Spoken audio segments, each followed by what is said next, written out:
Hey there, it's Pete with GCI Turf. Hope you're having a great day today. I got some good news. Man, I got some good news. I've had a lot of comments and a lot of requests over the past 4 or 5 years since I've been online for me to pursue something.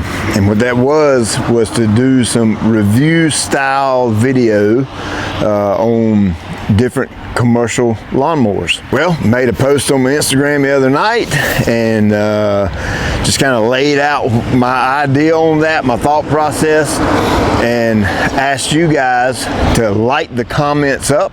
Let me know if you'd be interested. Of course, I tagged all the manufacturers that I thought of at the time and got an incredibly good response.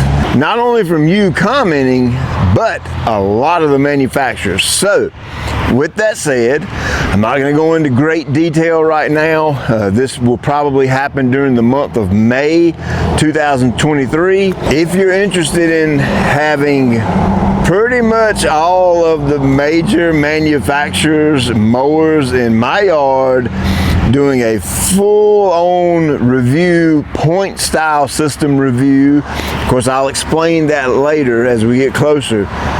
If you want to see that, you need to subscribe because I think it's coming. I am absolutely stoked about this. I just got off the phone with like the 8th one I've talked to. So, it's looking good. It's looking good. Subscribe to the channel. You're not going to want to miss that. So I'm out here at my shop. This is my Tiff Tuff Bermuda. You can see, remember I said in the video a little bit ago, this Tiff Tuff started waking up about 3 weeks ago, like middle of February or something. And we had a really good frost the other morning, and look at it, zapped. It's starting to go back brown again, but that's no concern to me. Once the weather breaks, it warms up. This is gonna be a drop dead gorgeous piece of Bermuda turf. Today, we're gonna talk about the landscape, the beds, the natural areas. A lot of people call them different things. I call them my beds. Like you go lay in your bed at night and go to sleep. It's just what I call it, a bed. It's the natural area where I have plants. This is Stella d'Oro, Liriope, Miscanthus. Can't remember what those 5 evergreens are down. I can't remember what they're called, but whatever they are, they're down there. Pansies, those are the annuals that I rotate out with summer flowers. And all the plants are kind of tied together with pine needles. Well, some of you like mulch, some of you like rocks, what mini nuggets, whatever you put in it. What I call it is a bed. When you hear me say, yeah, that's in my beds, or I'm doing this to my beds, now you know exactly what I'm talking about. So do weeds come up in beds? Well, absolutely they do. The ground's not perfect. Okay, we've established that. Matter of fact, that was established a long time ago when sin entered the world and the ground became contaminated. Okay, I just got a reminder of a passage in Genesis today from my good buddy Kevin that the ground is cursed. It is. That's why weeds come up. If you didn't know that, now you know the actual reason. So you're going to get weeds. Now there's a few options I have. Yeah, I can go buy that mat, that roll out mat stuff that you roll out on the bare dirt and then you cover it with your mulch or your pine needles or whatever. I don't like it. I don't have a horticultural reason behind it. I don't have a financial reason behind it. I don't have any kind of reason for me to give to you as to why I don't like it. I just don't like it. I don't like the stuff. I like the dirt being the dirt. Okay, I just don't care for that type of covering. Does that work? Absolutely, I'm sure it works. I'm sure it works great, but I've never spent the time to invest into trying it out and figuring it out. But there's no doubt in my mind it works. So if you want to do that, wonderful, have at it. I control the weeds in my beds a couple of different ways. One, I control it with these 5 digits right here. These 5 digits right here can do a lot of damage when it comes to weeds because I can be very quick and I can boop, boop, boop, boop, boop, boop, run right down there and I can pluck them out super quick, throw them over the fence, throw them in the woods, and they're instantly gone. I physically removed the eyesore from my beds. That's using my hands. Something else I can do is I can use Roundup, glyphosate. And the way I typically would do that is I've got a little small sprayer. No, I don't use the same backpack sprayer as I treat my turf with as I do my Roundup. I never mix the two for any reason under the sun. I have a totally and completely separate Roundup sprayer, totally and completely separate sprayer that I treat my turf with. And I would come out during my weekly mow and get the grass cut, whether it be here or whether it be at my fescue, my bluegrass at the house. I would blow everything off, get everything cleaned up, edged out, looking good, and I would make a round around my natural areas of my beds with my Roundup in my backpack sprayer, separate backpack sprayer, remember, and I would spot spray. I wouldn't spray the entire bedded area. I'd spot spray, meaning I spray the individual spot where the weed is, and I get the material, the Roundup, on the foliage of the weed, and I go on to the next one. And I continue that on until I get all the way back around to where I started. I go put my backpack sprayer up, and I go chill out. Now, one way you can limit the amount of work you have to do using your 10 digits or the amount of Roundup or the time you spend spraying Roundup is you can put a pre-emergent down. For several years now, you've heard me talk about Snapshot, and that's a pre-emergent that comes in a granular in a bag that you would put in a spreader, and you would spread the material just like you would spread fertilizer out over your yard, a granular fertilizer, but you would spread the granular in your bedded areas, and of course it would get watered in. Then you have a layer of protection from weeds maturing and sticking up and you seeing them with your eyes. Well, I had someone in my Facebook group I was going back and forth with on applying the granular Snapshot to the beds, and in their particular situation it was a little bit hard, a little bit difficult to do that. I've never seen their yard. I have no clue what the beds look like, simply going off what they told me that it was difficult. So I like to make things easy, and I feel like part of my job is to try and help you guys get through all this yard work as efficiently as you can. I'm a major fan of being efficient. I have to be efficient with as much going on as I have going on. And ease of use. I want to make it easy so you don't have to break your back working doing it. So I'm going to show you a little bit different way of doing it today, and it's using a product that you probably already have, and you may or may not have known that you can use it in your beds. The Prodiamine, that's the pre-emergent that you hear me talking about, where we put on the turf, whether it be Bermuda, zoysia, bluegrass, fescue, any of them. It's safe for pretty much all turf types. Well, it's safe for a tremendous amount of plants as well, meaning the plants that you put in your bedded areas. I'm not going to go down the list of plants that it's actually safe for.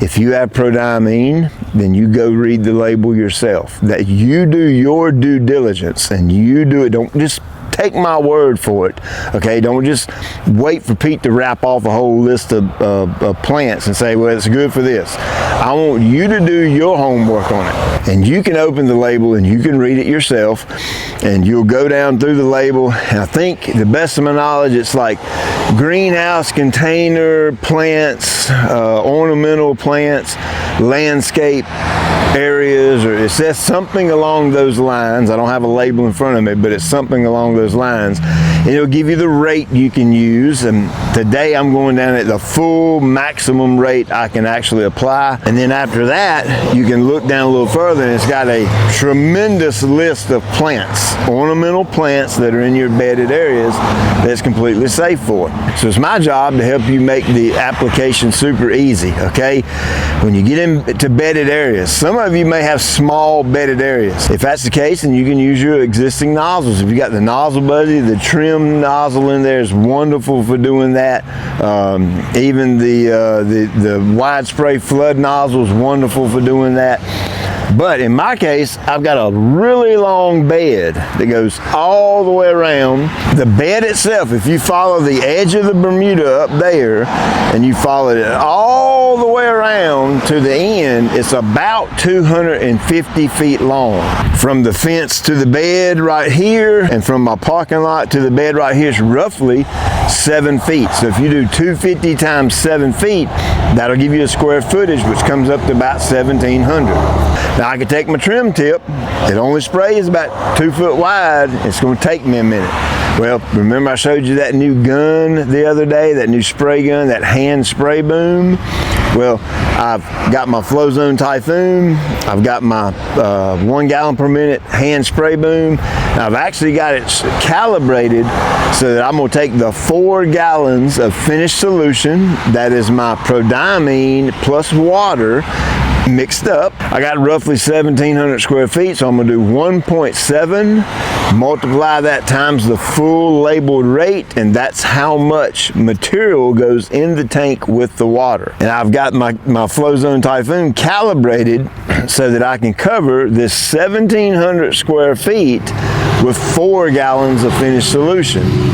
So if you do the math, what's that? Roughly 2 gallons per thousand, actually a little bit over 2 gallons per thousand. What makes this simpler is, one, I'm going down with a really high volume of water, because if I go down super concentrated with this, me being overly precautious, I'm going to want to take my garden hose with water and go back and wash the plant off, wash the pre-emergent off of the plant, just getting into the ground a little bit. I don't have time to do that because it's just about dark and I need to get home. So I decided to go with a very heavy rate of water so that it's a little bit more diluted. I got a little bit more water going down with it. We're supposed to get rain in the next day or two, so I'll let the rain wash the material into the ground. The other advantage of using this gun is I can do this in one lap. That's it. I'm going to start right there. I'm going to go right down here. I'm going to go right down through there. I'm going to go right down through there, and I'm done. I don't have to come back and go over this area and walk back and forth, because I'm only covering 24 inches with this new spray gun. I can cover the whole entire 7-foot width in one pass. So I told you I was going to show you a bunch of different ways to use this new spray gun, because it really comes in handy in a multitude of ways, and this is just another one. So let's get to spraying. All right, so I'm going to crank this thing up to pressure setting 5. Again, this is the Typhoon. And I did check this just for kicks and giggles with the 1 gallon per minute gun. Typhoon, Flow Zone Typhoon, high pressure, setting number 5. You can get exactly 1 gallon per minute using this gun, which is pretty cool. Another good advantage, if I accidentally get a little bit of this on the grass, it's grass safe, so it's not going to hurt a thing. So I'm going to bleed this out a little bit until it changes colors. You can see it change colors right there. I do that to get the water out of the line.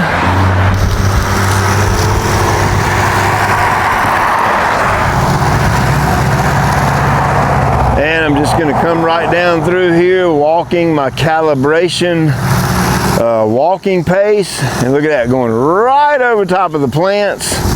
Not at all concerned about that. One of the absolute coolest things in the world about this gun is I have a absolute line on the bottom and I have an absolute line on the top. So I can hold this at just the right height to where I'm really hitting that edge really good and solid, and I'm also hitting my inside edge really good and solid, all at the same time. That is one of the coolest things about this spray gun.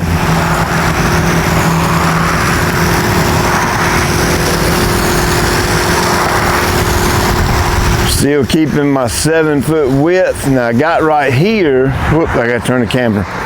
Now as I came around here, I created a little bit of an arc, so I'm just going to come right here, put me a little bit down right there, put me a little bit down right here, get back here where I didn't hit.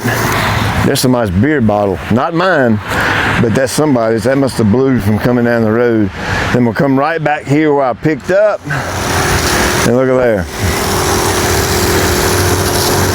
Oh, that is so incredibly cool.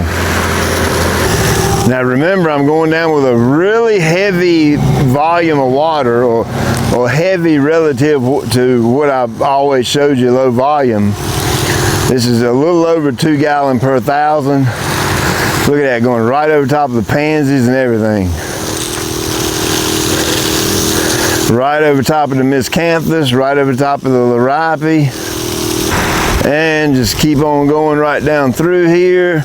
And you can see I'm hitting my watch this. I'm hitting my inside edge and I'm hitting right at the bottom of the fence all in one pass. That's really cool. Now I'm gonna keep my same height as I go around this curve right here. And I can actually see the liquid line right there. I don't know if you can see it, but I can see it. So once I get down here, I'm gonna hop over and spray that in the back.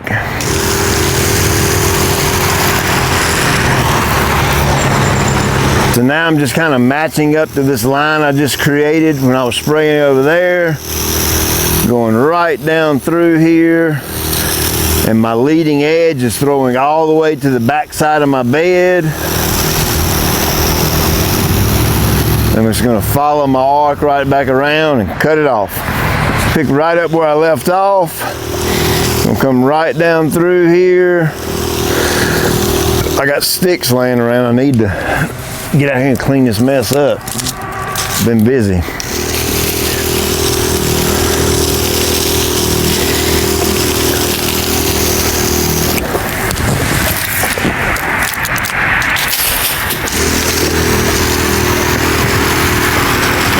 Well, I've got a little bit left over, so that's really easy. Don't panic.